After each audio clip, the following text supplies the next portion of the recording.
Well, it is a beautiful Wednesday morning, and we want to say a big thank you for keeping it Y254. Welcome to another edition of Hello Day with me, Shiko Kaitani, as I take over from Barry Moses and Kala Me Val.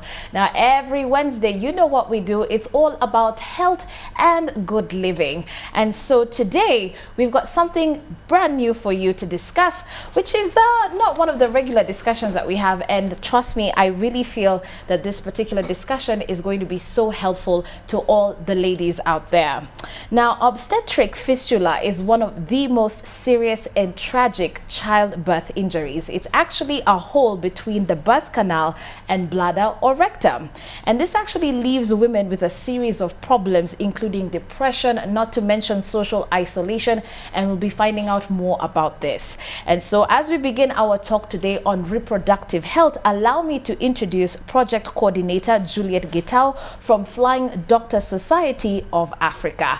Karibu sana to the studio. Thank you very much, Shiko. We're really happy to have you. And I think it's also exciting because as we talk about fistula, you'll be telling us about a fundraising campaign that you have going on as Flying Doctors. Yes, we will. Okay, great. Yes. But, you know, I've just given a short description about what fistula is, okay? Can you actually explain further as to why this happens? Okay, fistula, we have actually two kinds of fistula. Yeah. So we have the recto-vesical fistula and the vesico-vaginal fistula. Yes. Now, those two fistulas are different in terms of where they occur. Yeah. So when a mother is giving birth, yes, and she gets obstructed labor, this is what happens. The baby is ready to come out. Yes. So they are passing through the birth canal. Yes. Now, what happens is, yes, if that baby cannot go through the birth canal and be born, yes, then they get stuck in that birth canal.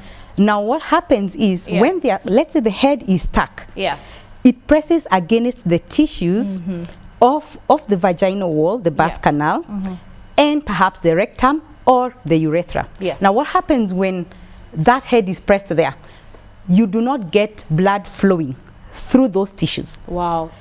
So that tissue becomes dead. And eventually, even if the baby is removed or passes through the birth canal, what happens? They leave that hole. Wow. And now you get either the urine or the feces now that are going to come out uncontrollably through the vaginal opening.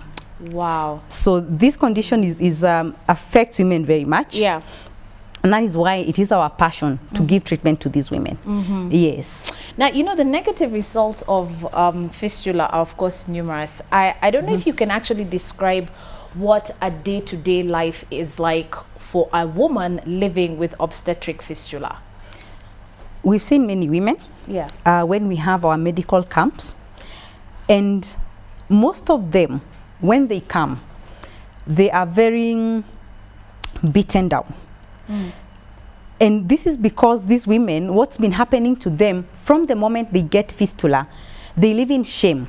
Because remember, this is a woman who is leaking urine or feces.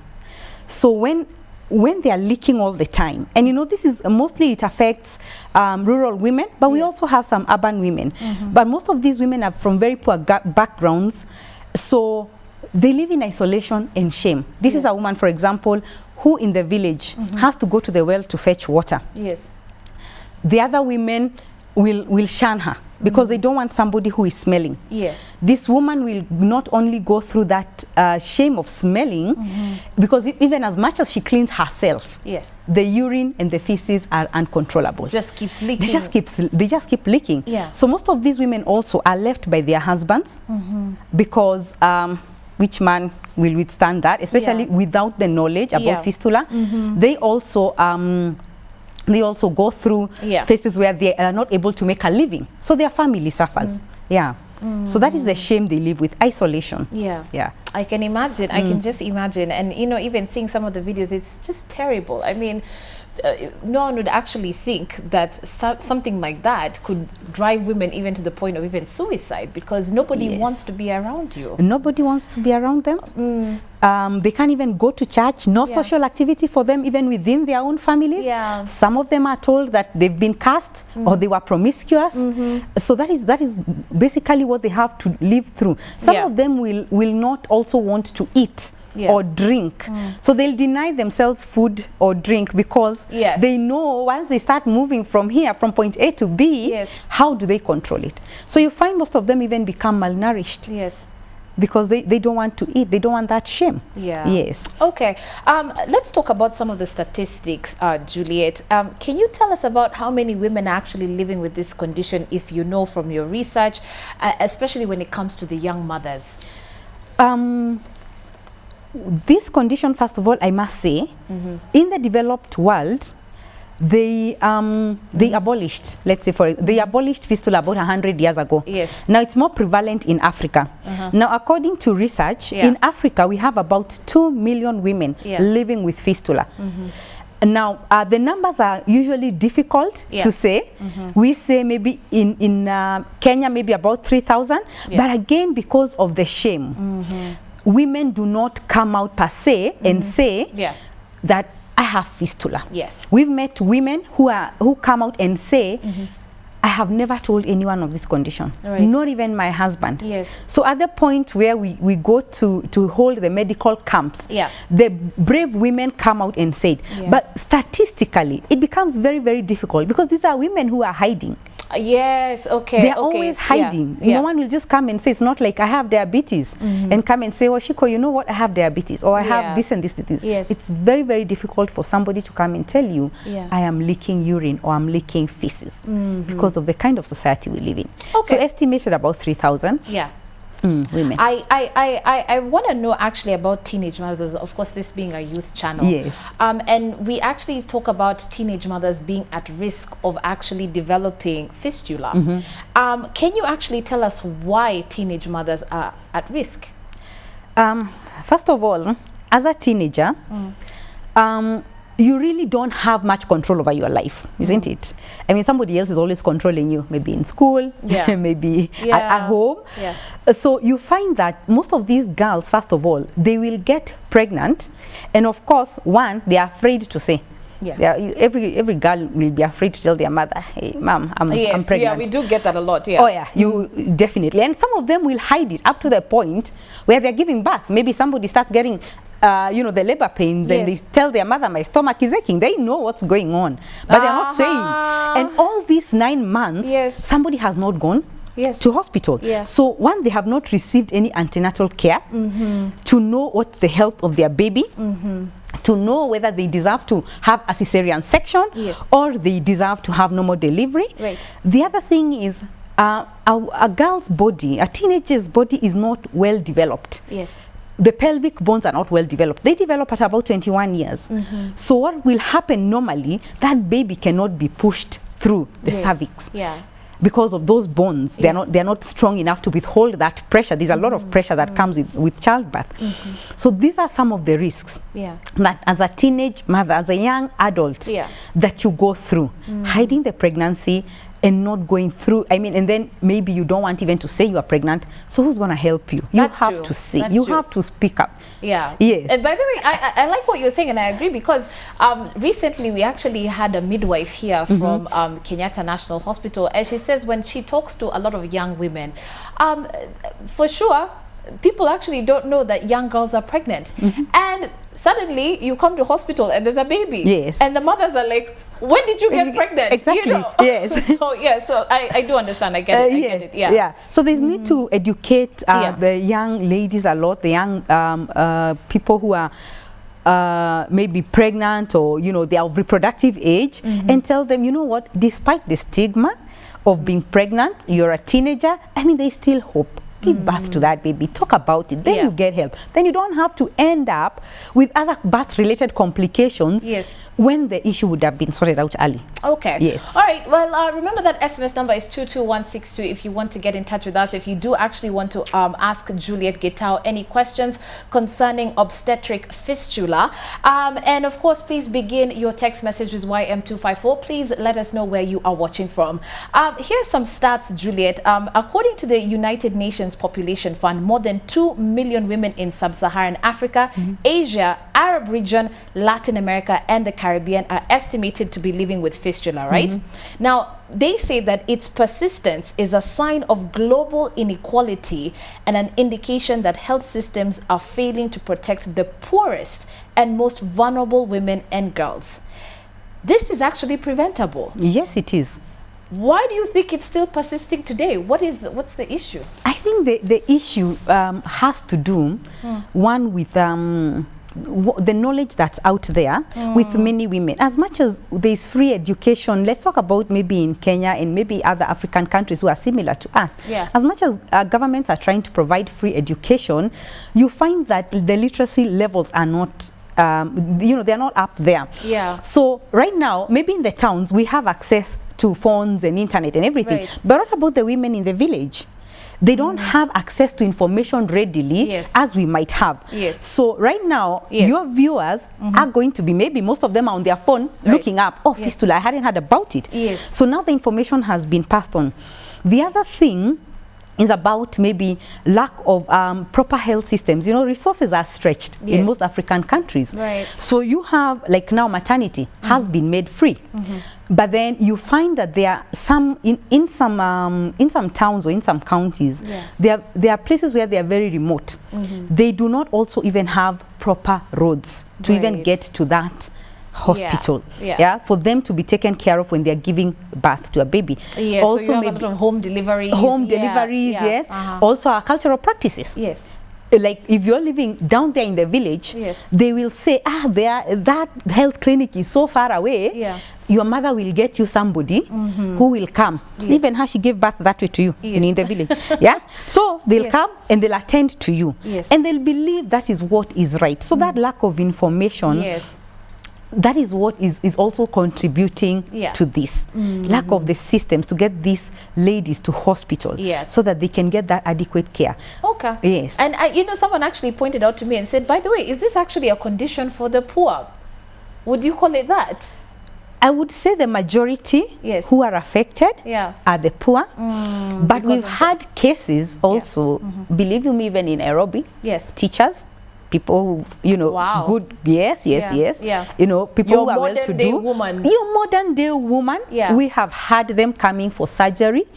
They got fistula when they were giving birth in a hospital in Nairobi. Now, what we do is try, of course, there are so many preventive measures that the government is taking with training midwives, with new developments in medicine and everything. And that is the education we want to pass, not just to the mothers, but also to the health practitioners, how to avoid this fistula, because you find that many people will labor for so long before they go to a clinic or to a hospital to give birth. That is not supposed to be the case. So you need to know immediately your labor starts. Have you seen situations whereby people don't even know they have fistula? Oh yes. Oh yes. They don't know it's a condition. They do not know it is. They know something is wrong. See, like especially most first-time mothers. You give birth. No one has told you what changes will take place in your body. So I know one particular lady told me, and she's urban, she's modern day like me. And she told me when she gave birth and she started leaking, she thought it was normal. And it will go away. And this is something that will go away with time. So they leak, they don't know they have a condition. Some of them will keep quiet because now they are scared. They don't know, I know I'm leaking something, but what is it? And I'm scared of telling somebody. So we have to end the stigma of these conditions that get us when women are giving birth, so that I'm able to come and tell you, look here, Shiko, I gave birth and I'm not feeling like I'm I'm very okay. I think that something must have changed. Yeah. You know, we need to be able to talk about it so that then women can understand it is not normal for you to leak urine or feces after you've given birth. Very true. Yeah. Okay. What are some of the other factors that can actually contribute to obstetric fistula other than childbirth? Well, we can have conditions such as rape. Yeah, when somebody is raped, they can develop a fistula, because what happens when there is a forceful insertion, then it can interfere with the what I'm saying, the blood flow, and then something dries up. You know, a part of maybe the urethra dries up, and the urine starts leaking. Yeah. You also have FGM. Yes. Where they stitch up maybe the vaginal opening, make it smaller, so when it's time to push the baby out, you know, your skin can stretch naturally. Yes. But if I had a cut here and it was maybe there's a scar, that part does not stretch that easily. Yeah. So now there's another tear. There's another tear. Yeah. There's also we've seen cases of cervical cancer. Yes. Because then if you do not know that you have the cancer in your body, in your cervix, and it's eaten up a lot of your tissue, then you start leaking. So those are some of the you know, the cases we see in fistula. Yeah. But I want to actually focus on what you actually said about you know, when it comes to FGM, when it talks about early marriages, for example. Yes. Do you believe one of the ways that we can reduce this condition is by changing people's mentality in the communities that still have all these cultural practices like early marriage, like FGM? What do you think? Yeah, obviously, I mean, we are Africans, we have our cultures. Yes. I say let's try to hold on to the ones that bring good. Yeah. But those ones that are going to affect future generations, we need to change that mindset. Right. When you marry off a girl who is 9 and by 12 she's expecting. Yes. Her bones are not even developed. They can't even accommodate her body. Her bones cannot even accommodate childbirth. Yeah. And you see, these practices usually take place in the very rural areas. Yeah. So this child will be expected to give birth the way a normal woman of 25, 30 is expected to give birth. She cannot be able to. Yeah. You know, what happens normally, with obstetric fistula, the sad thing about it is that most of the time, the child dies. So do we want a community that is putting children's lives at risk also? So we have to change that mindset. Let's change those cultural practices. Yeah. Yeah. And save the women and save future generations. Yeah. Okay. All right. Let's talk a little bit about treatment. What does it actually cost for, because I'm assuming now it's surgery that you suggest, right? What is the cost for surgery? And if someone is actually watching this, knows someone, or in particular is the one who is suffering from this particular condition, you know, what do they need to know in terms of treatment? Now, in terms of treatment, Flying Doctor Society offers treatment for free. Yes. It does not cost you anything if you come to any of our camps. Wow. However, it has a cost to us. And that is why we fundraise, so that we are able to treat women. Yeah. So the cost to us, depending on where, because we go to various counties in Kenya, and we target not just that county, but the surrounding counties when we go. So normally the cost per patient will be from anything from about 50,000 to 75,000. That is the cost to us. If you went to a private hospital right now, you will pay upwards of 300,000. Wow. Yes. So that is the cost. But if you come to us for help, it is free. That's amazing. Yes. Okay. All right. So you're going to tell us a little bit about the fundraising event. And the reason I'm very passionate about that is because it's going to help someone. And that's what we want to do on the show, right? Yes, exactly.